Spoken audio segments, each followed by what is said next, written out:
Nararanasan namin ang inyong pagkalinga sa bawat isa. Kaya naman, wala po kaming may babalik sa inyo, kundi ang papurit pasasalamat. Dahil lahat ng meron sa amin ay galing sa inyo, Panginoon. Kaya naman, muli sa aming pagtitipon, Panginoon, manguna kayo sa amin. Mula kanina sa aming pag-umpisa, hanggang sa kami ay matapos, hayaan niyo po ang yung Spiritong Banal ang siyang manguna, mangusap, magturo, at bigyan kami ng mga kalakasan na nanggagaling sa inyong mga salita. Dahil dito sa mundong ito, Panginoon, na napakarami pong mga pagsubok, napakarami pong mga tukso, kailangan po namin ng inspirasyon ng inyong mga salita.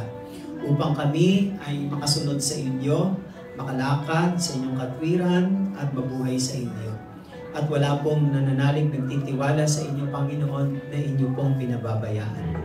Kaya hayaan niyo pong maranasan po namin sa pamagitan ng inyong mga salita at sa pananampalataya, Panginoon, ang katapatan at mga pangako po ninyo sa amin sa pamagitan ng inyong salita. At inaangkin namin ito sa matamis na pangalan ng aming Panginoong Hesus. Ito po ang aming dalangin sa ngalan ng Ama, ng Anak at ng Espiritu Santo. Amen. Amen. Palakpakan lang po natin ang Panginoon. Let us read the word of the Lord for us. Sulat sa Hebrews, in the letter and epistles of Hebrews chapter 11 verse 31. Isang verse lang po ito sa verse 31. Babasahin natin sa English and the next is sa Tagalog. Sabi ng Hebrews 11 verse 31, it was by faith that Rahab the prostitute was not destroyed with the people in her city who refused to obey God, for she had given a friendly welcome to the spies. Dahil sa pananampalataya sa Diyos, si Rahab, ang babaeng may maruming pamumuhay, ay hindi napahamak, nakasama ng mga ayaw pasakop sa Diyos, sapagkat malugod niyang pinatuloy ang mga espiyang Israelita. Purihin natin ang pangalan ng Panginoon. Pwede tayo makaupo, mga kapatid. Hihingi lang ako para sa inyo ng konting paumanhin dahil nagkaroon tayo ng kasabay ng celebration. Ganun pa man is matatapos pa rin tayo ng mga 10:30. Kung hindi man, mayroon pa rin naman tayong part 2 kasi lagi naman tayo nagsisiris dito ng ating Hall of Faith, mga kapatid. And now, ang binasa po natin is all about naman sa story ni Rahab. This woman is not familiar to you kasi hindi natin familiar ito sa Bible si Rahab dahil hindi madalas siyang babanggit. Okay, ating konting review ng May 17, tayo po ay nagtalakay nag-umpisa tayo dito sa series of Hall of Faith about the Abel, the pleasing faith. And then sinundan po yun ng May 21, Enoch, the walking faith. Tapos, noong May 24, sinundan natin ng Noah, the working faith. Dito pa rin yun sa the whole chapter 11 ng Hebrews. And then, noong May 28, ang tinalakay natin ay pinag-aralan natin si Abraham, an obedient faith. Tapos, noong May 31, sinundan naman natin yung kanyang asawa, si Sarah, is an impossible faith. Noong June 4, ang pinag-aralan naman natin yung kanilang anak ni Abraham at ni Sarah na si Isaac, the repentant faith. At sinundan naman natin yon ng June 7, ang anak naman ni isa sa 12 sons ni Jacob ay si ni Isaac is si Jacob. Pinag-aralan natin ng dalawang part tayo doon, Jacob's faith struggling, part 1 and part 2 po yun, no? Hanggang June 11. And then, pagdating ng June 14, pinag-aralan natin si Joseph, isa sa mga anak ni Jacob. Tapos, pinag-aralan natin after Joseph, June 18, si Jochebed. Jochebed is the mother of Moses. So, nag-part 1 and part 2 tayo doon kay Jochebed. Tapos, last week po, nung birthday ko po at saka ni Sister Lorna, pinag-aralan po natin yung kay Moses. Moses, the self-denying faith. Hanggang ano po yun, June 25 and 28 po yata yun, part 1 and part 2. And tonight, pag-aralan naman natin ngayon, the saving faith which is Rahab, si Rahab. Ano po? Magkakasunod-sunod po yan mga kapatid, ano? Bakit ko po sinisiris itong mga heroes of faith, mga hall of faith? Kasi marami tayong mapagkukunan ng inspirasyon sa kanila kung paano sila nabuhay at kung paano nila napagtagumpayan ang mga challenges dito sa mundo. They just like us, they were an ordinary people, but because of faith, they become an extraordinary people because of faith. So faith makes us different in this world. Yun ang nagbibigay sa atin ng kaibahan. Kaya pag nananalig tayo sa Panginoon, ay doon natin nararanasan yung mga hindi natin nararanasan sa mundong ito. Dahil ang Diyos ay nalulugod siya sa mga taong nananalig sa Kanya. Although, kahit na meron tayong pananampalataya, although isa na pong bagay yun na nakakalugod sa Panginoon, but faith cannot test it, cannot trust it.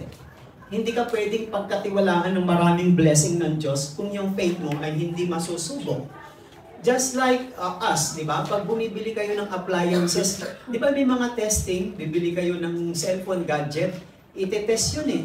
Yung camera, yung bumili kayo ng appliances, tinetest din yung mga appliances. Pag bumili kayo ng lupa, meron tinatawag na i-trip ka doon, papakita sa iyo yung lupa para magustuhan mo kung type mo. Maraming bagay, kaya sinusubok talaga bago pagkatiwalaan. That's how simple the testing of our faith.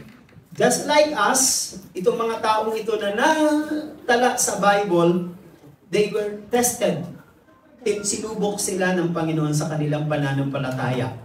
Even though that they were just like us, an ordinary people, pero naka-accomplish po sila ng something greater. No? Talagang napakadakila. Kaya nga po sila nakilala, hindi dahil sa mahusay, magagaling sila, matatalino sila. Hindi, wala silang ganong klaseng abilidad. Ang nagbigay lang sa kanila ng ganong klaseng abilidad at kakayanan is because of their faith in God. Dahil dun sa pananampalataya. Kaya sa tao may pananampalataya sa Diyos, walang bagay na mahirap na hindi niya ma-overcome. Basta talaga may pananampalataya. Now, let's talk about Rahab, the saving faith. Why saving faith? Hindi man natin ito matapos, at the end, ma-realize din natin kung bakit saving faith yung ating ibinansag kay Rahab. Sa Hebrew 11 verse 31, sabi dyan, it was by faith that Rahab, the prostitute, was not destroyed. Hindi po sila na namatay o na pinsala.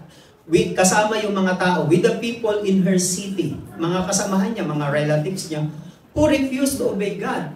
Siya po ang nanalig sa Diyos kahit ng mga mga kapamilya niya, kamag-anak niya ay hindi nanalig sa Diyos. Siya lang po ang nanalig, for she had given a friendly welcome to the spies. Ang nangyari po kasi dyan, during the time na sasakupin ng Israelita ang lugar ng Jericho. At yung Jericho na yun ay ibinibigay ng Diyos sa mga Israelita. Doon nakatira si Rahab sa Jericho. Doon ang bahay niya ay nakadikit sa wall of Jericho. Sa lumang tipan kasi, ang bawat mga nation, meron silang mga walls. Yung walls na nagsaserve sa kanila for their protection para hindi sila basta-basta may invade ng mga enemies. Palibhasa, ang mga Israelita, they were journeying papunta sa Promised Land dahil pangako ng Diyos kay Abraham sa kanilang lahi na yung Promised Land na yon, doon sila titira. Bago sila tumira doon, ay meron ng mga tumira. So para makonquer nila yon, kailangan mo na lang pagtagumpayan yung mga enemies na nandoon sa pangakong lugar na pangakong binigay ng Diyos sa kanila. At doon, yung lugar na yon may binibigay sa kanila ng Diyos. At alam yun ni Rahab. At doon siya nakatira sa dingding ng wall ng Jericho. Before na lusubin nila Joshua, yung Jericho, bago nila lusubin yun, nagpadala siya ng 2 spies. Kaya nga dyan sabi dyan, sa verse 31. For she had given a friendly welcome to the spies. Yung 2 spies ay pinatuloy niya at tinago niya nang nag-search yung mga hari ng Jericho dahil nalaman nila na meron daw siyang pinatuloy na 2 espiya ng mga Israelita. So that's it. Kaya nabilong po siya sa Hall of Faith kasi meron siyang contribution doon sa purpose at plano ng Diyos. Nang tinignan ko ang pangalang Rahab sa Bible, ang Hebrew ng word ng Rahab is Rakab. Means proud. Actually, hindi magandang meaning ng proud, di ba? Yung sobrang tiwala ka sa sarili mo, mga taong mapagtiwala, nananahan sa kanilang sarili. That is proud. Actually, hindi lang proud. Siya po ay isang Canaanite woman. Yung mga taga-Kanaan, sila yung mga tao ng ancient Semitic people na naka-occupied sa land of Canaan bago ang mga Israelita nakapasok sa Kanaan. Kanaan is the promised land for Abraham, sa lahi ni Abraham. Di ba sabi ko nga sa inyo, nung tinalakay natin yung kay Moses is, ay ang mga Israelita, they were slave in Egypt.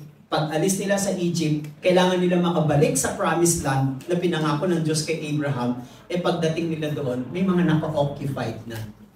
That's why, isa doon si Rahab. Rahab, she's not belong in the covenant of God. She's not belong in the nations of God. She's not belong to the promise, the covenant of God, the blessing. Actually, because she is a pagan. Ibig sabihin, idolatrous woman. Hindi nakakilala sa Diyos at iba ang Diyos at iba ang sinasamba. So, meaning, Rahab was a pagan, a lost pagan woman who lived in the city of Jericho. Joshua chapter 2 verse 1, then Joshua secretly sent out 2 spies from the Israelite camp at Acacia Grove. He instructed them. Ito instruction ni Joshua. Papunta doon sa Jericho. Mag-i-spy siya. Scout out the land on the other side of the Jordan River, especially around Jericho. So the 2 men set out and came to the house of a prostitute named Rahab. So eksakto doon sa binasa natin sa Hebrew 11 verse 31. And stay there that night. At tumigil kayo doon, magstay kayo doon. Now, makikita natin, Rahab lived in a time and age like ours. Pareho yung panahon na yon ni Rahab sa panahon natin. At in fact, si Rahab siya po ang kauna-unahang. She is the first introduced as a prostitute in the Bible. Imagine, during that time, that period is, meron ng prostitution. Ang haba-haba na, ilang libong taon na ang lumipas. hanggang ngayon, mas lalo na siguro ngayon, mas matindi na ngayon mga kapatid, no? And not only that, she lived in the city of Jericho in the land of Canaan. Doon siya nakatira. So, that is, brothers and sisters. So, yan ang kanyang konting background. We live in a world that is ready for divine judgment. Yung mundo natin, kasi yung Jericho is under the divine judgment of God. The same ours. Our world is under the divine judgment din ng Diyos. Kaya nga ang Diyos laging tawag ng tawag eh. Gumagamit siya ng mga circumstances, tragedy, tsunami, Yolanda, etc. Bakit? Nangungusap doon ang Diyos eh. Gusto niyang nagdadala siya, may hinahatid siya na judgment. Kaya nga lang ang tao masyadong busy talaga sa mundo, busy sa trabaho, busy sa layaw, busy sa bisyo, busy sa material, kaya nawawalan sila ng panahon sa Diyos. Ang Diyos naman, padala ng mga circumstances, baka sakaling may makarealize at may makardama na ang Diyos pala ay tumatawag, nangungusap, naghihintay ng ating response. There are so-called alternate lifestyle are now given approval. Anong ibig po sabihin nito? It's almost illegal to say pag sinabi natin na anything bad about this lifestyle, nako, kakasuhan. Ngayon may pinapasa sa atin na batas sa LGBTQ. Pag napasa ito at kapag nakapagsalita ka lang ng kontra sa kanila, may batas, makukulong ka, magbabayad ka. Kaya yan yung mga alternate lifestyle. Nakita ninyo? Ngayon kasi masyadong tumitindi ang bawat nation when it comes to discrimination, lalo na sa mga third sex, mga kapatid. Lalo na sa mga ngayon pag dati walang batas sa mga pangbubuli. Ngayon pag nakapangbuli ka, mayroon ng batas niyan, may mga penalty na yan. Ngayon, pag kinorek mo yung mga tao sa wrong relationship, sa mga maling ginagawa, mga wrong lifestyles, naku, makakasuhan ka. Ngayon, bakit? Kasi this kind of lifestyles are given approval. Sa Amerika, tinan nyo, ang dami nang naipasa. Alam nyo kaya, pinipilit sa bansa natin ipasa ang divorce bill kasi tayo na lang ang natitira sa Southeast Asia na walang divorce. Tayo na lang yun. Imagine that. Kaya nagtataka itong mga karatig bayan na bansa natin na bakit ang Pilipinas talagang napakasolido nila sa kanilang belief. No? Imagine tayo na lang ang natitira. Kaya palagay ko, kung kapag bumigay ang ating gobyerno, malamang pare-pareho na lang. And that is the alternate lifestyle are given approval in this world. Just like the time sa panahon ni Rahab. Kaya nga yun ang kanyang trabaho, yun ang kanyang profession as a prostitute, mga kapatid. Nagbebenta ng aliw, yun po. Now, palagay ko isa lang po ang makukuha natin kasi mag-i-end tayo ng mga 10:30. Exactly po yan, 10:30 mga kapatid. What was this faith that Rahab had? Ano ba itong pananampalataya na mayroong kay Rahab? Ang unang pananampalataya na mayroong kay Rahab is Rahab had a singular faith. Why is it singular?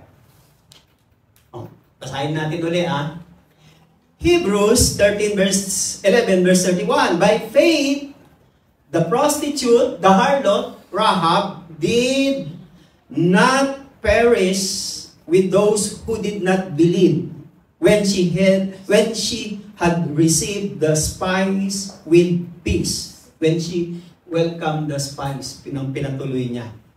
Now, tingnan niyo. Ang sabi dyan, hindi po siya napahamak o napinsala o na-destroy with those who did not believe. Who are those who did not believe? Sino yon? Yan yung mga relatives niya, pamilya niya, mga kapatid niya, mga kamag-anak niya, doon sa lugar, sa land ng Jericho. Ibig sabihin, siya lang ang nag-iisang nagkaroon ng pananampalataya. Imagine that, no? Nakakahanga. In the midst of so many people around her, relatives pa, kamag-anak niya pa, and yet siya lang. Paano kaya dumating yun? Paano nangyari yun? Yun din ang iniisip ko habang binabasa ko ito, pinag-aaralan ko ito. Rahab, faith, began with hearing the news about the power of God. Nagsimula kasi, yung pananampalataya niya, ipinanganak o nagsimula nang meron siyang napakinggan sa mga ginawa ng kapangyarihan ng Diyos sa bayan ng Israel. Sabi daw ng Romans 10:17, faith comes by hearing. Ang faith hindi po dumarating o nagkakaroon tayo by doing. Hearing muna. And in fact, ganyan nangyayari sa atin. Merong nagbabalita sa atin, kinikwentuhan tayo, may nagtuturo sa atin, naririnig natin. Palibasa noon, wala pang mga video-video noon. Puro audio-audio lang noon. Mga pag-radio, audio rin yun. Mga recording, mga ganyan. Ngayon, ang dami ng video. Pero pag nanood ka naman sa social media, syempre, maririnig mo pa rin kahit hindi mo nakikita personally. Pero naririnig mo pa rin yun. Through hearing pa rin yun. Mas above yung hearing . Kasi, mahirap maniwala nang naririnig mo lang. Ang tao ay naniniwala pag nakikita. Kaya nga meron tayong to see is to believe di ba? To see is to believe. Pag nakita mo, natural, maniniwala ka sa kahit nakita mo, kahit hindi mo na lang narinig. Pero kapag narinig mo lang, napakahirap paniwalaan yun, hindi mo nakita. Pero kung narinig mo lang, tapos naniwala ka, it's something more than higit pa yun, mga kapatid. Kasi hearing lang yun . Ibig sabihin, hindi mo nakikita. And that is faith. Ang Diyos hindi mo nakikita. Hindi natin nakikita. Tama po ba? Yes. Pero naniniwala tayo sa Kanya. And that is faith. Hindi pwedeng, kailangan makita ko ang Diyos para maniwala ako. Hindi talaga makikita ang Diyos . Faith comes by hearing. And hearing by the Word of God. Listen. Ang pinaka-pundasyon talaga ng pananampalataya, that's the foundation of her faith. Kasi kung ang pananampalataya natin ay sa mga bagay na nakikita natin, kaya tayo naniniwala, hindi pwedeng tawaging biblical faith yun. Ang biblical faith is naniniwala ka sa salita ng Diyos kahit hindi mo nakikita. And that is faith. Ganong katibay ang pundasyon ng pananampalataya. So Rahab, faith began with hearing the news about the power of God. Ano tong news na ito? Butang natin sa Joshua 2, Old Testament, 9 to 11. Ang sabi dyan, and said to them, pinatuloy niya na yung mga spies at itinago niya. Actually, tinago niya doon sa, hindi ko alam, parang meron na po siyang pesami yata sa bubungan. Nilagyan niya ng mga dahon ng, kalimutan kong puno na yon. Tinabunan niya ng maraming dahon, ng mga sanga, mga dahon. Kaya hindi nakita. Kasi nang dumating yung sundalo ng mga hari ng Jericho, nabalitaan namin na meron kang pinatuloy na dalawang Israelita para maniktik sa amin dito sa Jericho. Sabi niya, nagsinungaling siya. In fact, sabi niya, opo, may dumaan nga po dito, pero umalis po kagad sila, hindi ko po alam kung saan sila tumuloy. Baka mahahabol nyo pa, maabutan nyo pa sa daan. So umalis na yung dalawa. Pagkatapos umalis ng sundalo ng mga hari, eto ngayon ang pasok ni Rahab. And he said to them, sabi niya doon, sa dalawang spies na pinadala ni Joshua, I know that the Lord has given you this land. Hindi niya nakita, Hindi niya nakita kung ano ang mga ginawa ng Diyos. Sabi niya, alam kong na ang Panginoon ng Diyos ay ibinigay sa inyo itong land ng Jericho, that a great fear of you has fallen on us. Nagdala ng maraming takot dito sa Jericho, yung balitang ito. So that all who live in this country, Jericho, are melting in fear because of you. Lahat kami dito ay natatakot dahil sa inyo. And verse 10 says, we have heard how the Lord, look at the word, we have heard, narinig namin. Marami silang nakarinig, nakaalam ng balita, but siya lang ang naniwala. Imagine, di ba? Parang katulad din sa atin. Ang daming nakakarinig ng salita ng Diyos, pero iilan lang ang naniniwala. Mapalad na kung may marami. Sabi diyan, we have heard how the Lord dried up the water, kung paano hinati ng Diyos ang Red Sea at pinatuyo pa. Imagine, naglalakad ang mga Israelita sa Red Sea. Hindi lang hinati, kundi tuyo pa. Diba? Imagine that. What a miracle.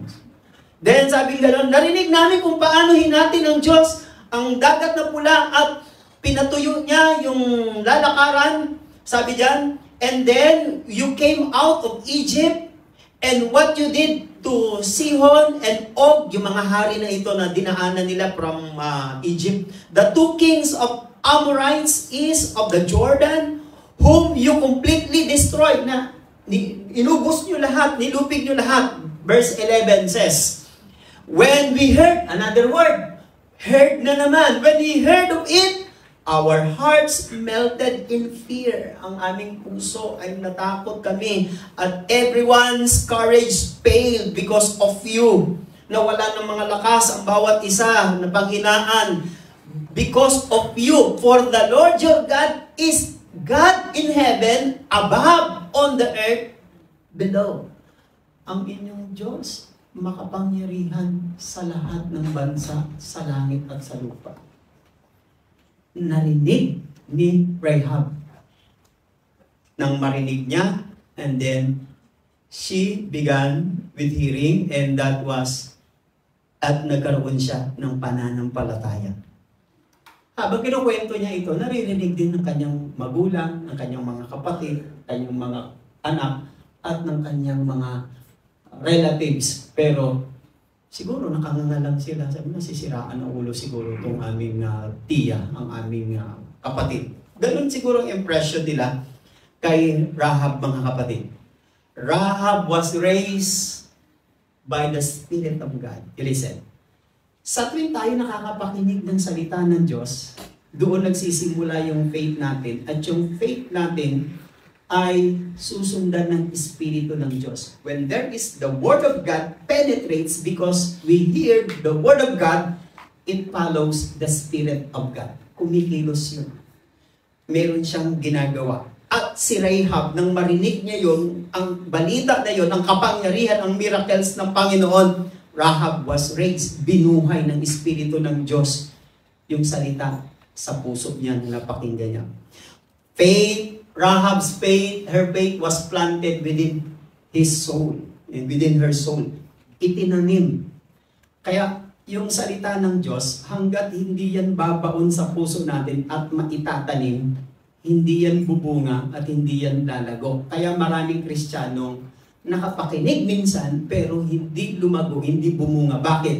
Kasi hindi tumubo, hindi naging matatag yung napakinggan nila. O maaaring siguro, on their part is, hindi sila nagbibigay ng oras, panahon na alamin, kilalanin yung Diyos na pwede nilang panampalatayan. Her faith in God, yung pananampalataya niya sa Diyos, ni Rahab, when she started to understand who God was, who God is.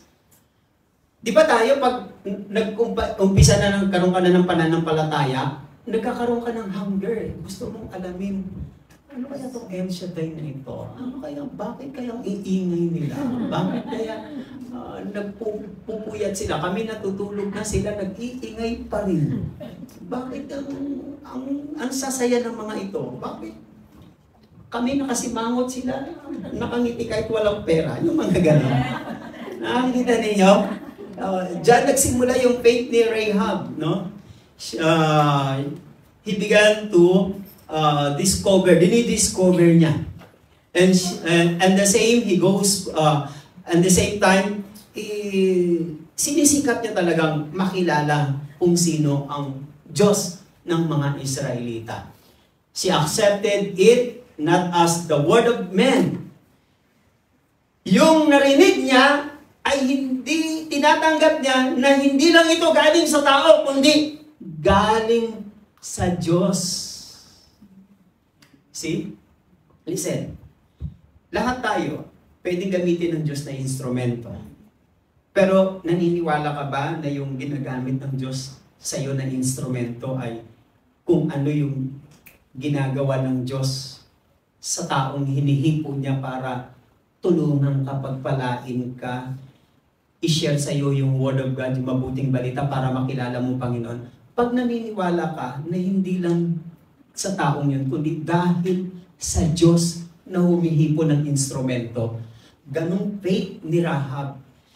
Hindi niya lang tinitingnan yung bisita niya na kanyang pinatuloy at itinago, kundi naniniwala siya doon sa salita ng Diyos na dala nung dalawa niyang bisita. Imagine that kind of faith. Tayo kasi, di ba, ang hirap tayo talaga magtiwala sa tao, napakahirap. Kasi sa mga tao kasi tayo na-disappoint, nasasaktan, nabibigo dahil sa tao. Di ba? Karamihan ng mga disappointment, failures natin galing sa kapwa, galing sa tao. Minsan galing sa mahal mo sa buhay, galing sa partner mo, galing sa kaibigan mo.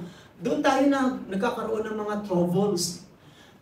Hindi naman pwedeng magbartolina ka para wala kang attachment, wala kang kaibigan. Hindi talaga Hindi tayo mabubuhay ng walang mga naka-attach, walang connection, walang kasama. Most of our hurts comes from people around us. But if we have faith and understand the works of God, and sometimes, yung mga taong nasa paligid mo na malalapit sa iyo, pwede pa rin gamitin ng Diyos para turuan ka, hubugin ka. Ngayon, paano mo ngayon tatanggapin na yung mga ganun palang circumstances ay galing sa Diyos? Meron siyang purpose o layunin sa buhay natin. Amen? Palapakan natin ang Panginoon. Now, that's it. The nature of Rahab's faith was singular. Why singular? There was not one of them who repented of sin or not even asked for mercy. Wala Lahat ng kasama niya, kamag-anak niya, kapatid, parents niya, wala man lang isa sa kanila na nagsisi sa kasalanan at nakarealize o nangailangan ng awa, ng habag ng Diyos. Only Rahab, singular. Amen? Only her. Siya lang, mga kapatid. Dito po ako magtatapos. Bago natin tugtungan sa next Friday po. Have you ever felt that it was difficult to have a singular faith in the midst of so many people? Naramdaman niyo na ba? Naranasan niyo na ba yung hirap na magkaroon ng ikaw lang ang may pananampalataya sa gitna ng napakaraming tao? Sa trabaho niyo, sa employer ninyo, baka kayo lang ang may faith, yung employer niyo wala. Pati yung inaalagaan niyo wala. Nahirapan kayo mag-adjust. Sa company, maganda sana kung meron ka lang dalawa doon na Kristiyano o may pananampalataya, at least makakokonsuelo ka na. Pero kung sa isang company, ikaw lang nang nag-iisang may pananampalataya, anong pakiramdam? Ay, hirap pa rin, di ba? O sa isang pamilya, ilang kayo sa pamilya, ikaw lang ang may pananampalataya, napakahirap pa rin. So, ang ibig ko sabihin, sa buhay ng isang Kristiyano, na sa gitna ng napakaraming tao na ikaw lang ang nag-iisang may pananampalataya, it is not easy, it is difficult. That's why, ang mga taong nabubuhay sa pananampalataya ay laging merong challenge. Laging may circumstances, mga kapatid. But si Rahab po, in the midst of so many people around her, family, friends, loved ones, children, brothers and sisters niya, sa land of Jericho. Blessing po yun, mga kapatid. Bakit? Imagine ang Diyos sa gitna ng maraming tao, tumatawag siya ng taong may pananampalataya upang magsilbing witness, magsilbing patotoo, magsilbing pagpapala sa mga taong walang pananampalataya. There is a purpose. Mapalad ka, mapalad ako, mapalad tayong lahat dahil tayo ang tinawag ng Diyos sa gitna ng maraming taong walang pananampalataya. Amen. Let us all stand, mga kapatid. We don't have enough time. Babalikan na lang natin sa Friday. Taas po natin yung ating mga gamit, mga dala. Panginoon, marami pong salamat sa mga oras sandali pong ito. Pagpalain niyo po, Panginoon, ang bawat isa sa amin na lumalapit sa inyo na may pananampalataya. We know that you please God because of our faith, not because of our talents, or not because of our skill and ability, but because of our faith. Faith that leads us to trust in you, Lord, not in our strength. Panginoon, salamat po ng marami. Even though na nasa gitna kami ng mga maraming taong walang pananampalataya, Lord, marami pa rin salamat dahil dumating ka sa buhay at sa puso namin at nagkaroon kami ng pananampalataya na makilala namin kayo personally. And this, our faith to you, Panginoon, ang nagdadala sa amin ng kalakasan, inspirasyon, maging matatag, matibay, kahit na ang aming environment, surroundings are full of evil and darkness. Pagpalain niyo po ang lahat ng aming dala, ang lahat ng aming mga itinataas, ang aming mga gifts and offering. Kayo po ang magpala at magbalik ng higit pa sa aming pangangailangan. Bless us, Lord, ang aming trabaho, ang aming employer, ang aming buong pamilya. Sa inyo namin pinagkakatiwala dahil ang lahat ng nananalig sa inyo ay inyo pong sinasamahan at iniingatan. Salamat po ng marami. Ito pong aming samandalangin sa pangalan ni Jesus, sa ngalan ng Ama, Anak at ng Espiritu Santo. Amen and amen. Let's give thanks to the Lord. God bless us all.